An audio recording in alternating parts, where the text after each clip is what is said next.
In the jungle, warm and bright, lived Ellie the elephant, big and light. With floppy ears and a trunk so long, she stomped and played all day long.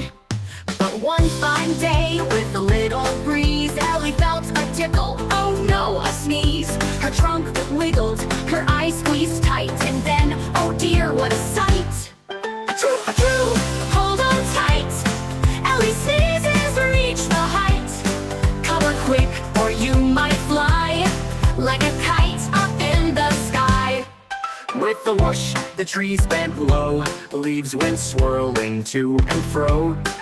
Monkeys tumbled, birds took flight, parrots squawked, oh what a fright!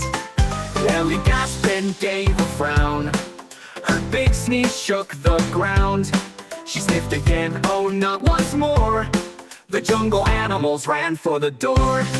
Hippos dived, giraffes ducked down, zebras spun round and round. Then at last the sneezes stopped. Ellie giggled, then she hopped. Now when Ellie feels a tickle, she grabs a leaf and blows it little. The jungle laughs, the birds all cheer. No one flies